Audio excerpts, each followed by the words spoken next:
Sejak 27 November 2025 lalu, Gubernur Aceh Muzakir Manaf menetapkan status darurat bencana setelah longsor dan banjir besar melanda hampir seluruh wilayah Aceh. Gubernur mengambil langkah ini untuk mempercepat penanganan bencana. Gubernur Muzakir Manaf mengumumkan penetapan status darurat pada Kamis 27 November 2025 yang berlaku selama 14 hari, mulai 28 November hingga 11 Desember. Mualim menegaskan pemerintah Aceh kewalahan menangani bencana karena banyak akses transportasi lumpuh, termasuk jembatan di jalur nasional Banda Aceh Medan yang terputus dan menghambat distribusi bantuan. Penetapan status tanggap darurat bencana tersebut akan berlangsung selama 14 hari sejak tanggal 28 November sampai tanggal 11 Desember 2025. Ketiga, dapat juga kami sampaikan bahwa dalam beberapa hari ini pemerintah Aceh melalui SKPA terkait telah memberikan bantuan dalam penanganan bencana tersebut. Pemirsa, ini adalah visual istri Gubernur Aceh Marlina Muzakir menghadapi situasi darurat saat terjebak banjir selama 2 hari hingga terpaksa menginap di sebuah SPBU di Aceh Utara. Rombongan Marlina awalnya berangkat untuk menyalurkan bantuan banjir ke Aceh Utara dan Aceh Timur. Namun saat kembali menuju Banda Aceh, banjir memutus jalan nasional Banda Aceh Medan.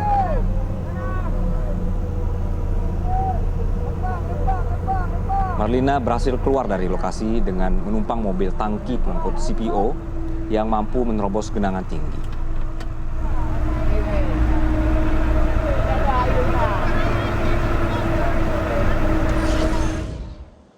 Bagaimana dengan situasi terkini penanganan banjir Bandang Aceh? Sudah bergabung Marlina Muzakir, istri dari Gubernur Aceh Muzakir Manaf. Ibu, selamat malam. Assalamualaikum.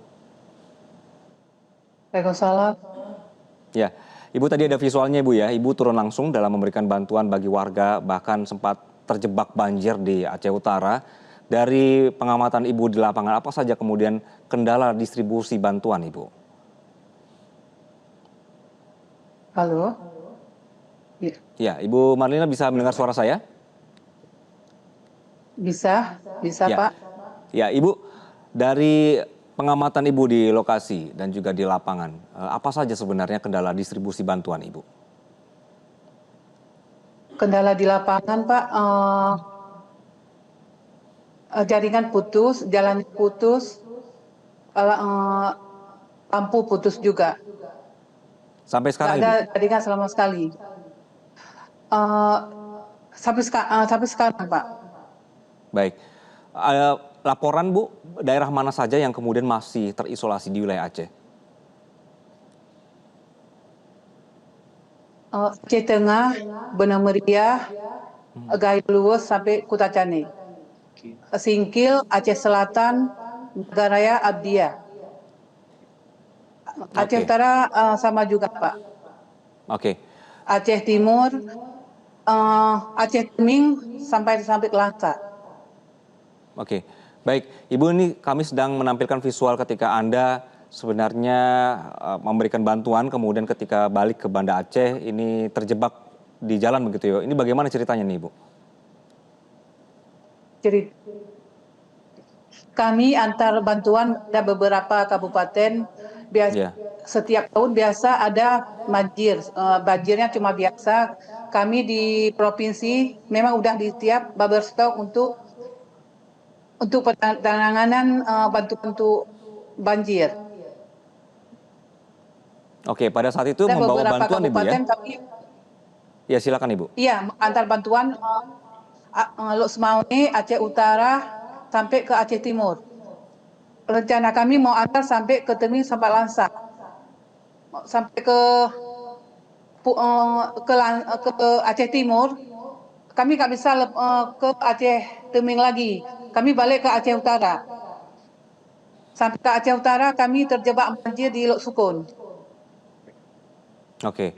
Airnya sampai 2 meter. Oke. Pada saat Ibu di lokasi ini kemudian komunikasi bagaimana Ibu? Terputus juga? Putus juga, nggak ada sama sekali. Lampu mati, semuanya mati. kami terjebak di rumah masyarakat, Pak. Oke, baik. Ibu, kemudian, Keluar dari rumah masyarakat, silakan. halo, keluar dari rumah masyarakat, kami jam 9 pagi di SPBU Banten, Pantai Cuma di situ yang ada lantai 2 lain nggak bisa, di tempat lain nggak ada, air semua. Oke. Jadi pada saat itu tim Ibu dan tim ini sama sekali tidak menyangka Ibu bahwa air kemudian memutus jalan nasional. Iya, jalan nasional. Kami shock juga, belum pernah terjadi di Aceh yang kayak itu, Pak. Baik. Ibu, jadi selama 2 hari kemudian bagaimana akhirnya bisa berkomunikasi dan juga meminta bantuan untuk evakuasi? Tidak bisa, Pak, hilang kontak semua. Kami sampai 2 hari di situ, air semua air lumpur. Kami pulang naik TPO, truk TPO minyak mentah sama bapak itu. Oke. Mobilnya, mobil ban itu besar, tinggi, airnya sampai 2 meter lebih. Kalau mobil pribadi nggak bisa, jalan nggak tahu lagi yang mana jalan lintas, nggak tahu lagi, air semua. Kalau lihat di jalan seperti laut semua. Kami udah rasa di lapangan. Oke, jadi ini seperti yang visual yang ditampilkan ini, pada saat jalan pun sebenarnya ini kemudian sambil meraba-raba jalan ya Ibu ya, karena kondisinya semua sudah tergenang air ya? Iya, benar. Oke. Masyarakat di situ cari makanan semua, tahu 2 hari udah lapar semua. Dan saya lapar juga semua. Nggak ada makanan sama sekali. Oke. Ibu, lokasi Ibu ketika akhirnya Ibu terjebak ini dengan kota Banda Aceh berapa jam Ibu? Berapa jauh? 7 jam, Pak, 7 jam. Oke, 7 jam.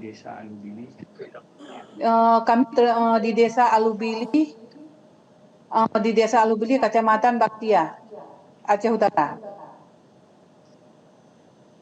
Oke. Rumah masyarakat tenggelam semua. Oke, baik. Banyak yang korban tempat pendalaman yang nggak tahu kemana, entah di mana nggak tahu. Kami perlu perahu karet, obat-obatan, logistik. Banyak yang balita yang sudah sakit, ada ibu melahirkan, macam-macam. Saya di depan mata sendiri. Ada mayat jenazahnya udah meninggal, tapi nggak bisa dikubur, disimpan. Baik, Ibu Marlina, jadi ketika Ibu akhirnya bisa kembali ke Banda Ibu ya dengan menumpang tadi ada truk di sana. Kemudian bagaimana penanganan wilayah yang tadi Ibu sempat terjebak Ibu? Apakah sudah bisa diakses sekarang atau bagaimana logistik sudah bisa masukkah ke wilayah tersebut? Belum merata, ada di pinggir jalan ada, tapi di tempat pendalaman belum ada. Nggak bisa, harus pergi pakai speedboat, harus bisa kayak gitu. Kalau pendalaman jauh di Langkahan nggak bisa sama sekali. Oke, baik. Ibu, kita sama-sama berharap bahwa semakin banyak akses yang kemudian bisa dilalui dan semakin banyak logistik yang bisa masuk ke wilayah-wilayah terisolir. Ibu Marlina, terima kasih Bu atas ceritanya di malam hari ini. Download Metro TV Extend sekarang.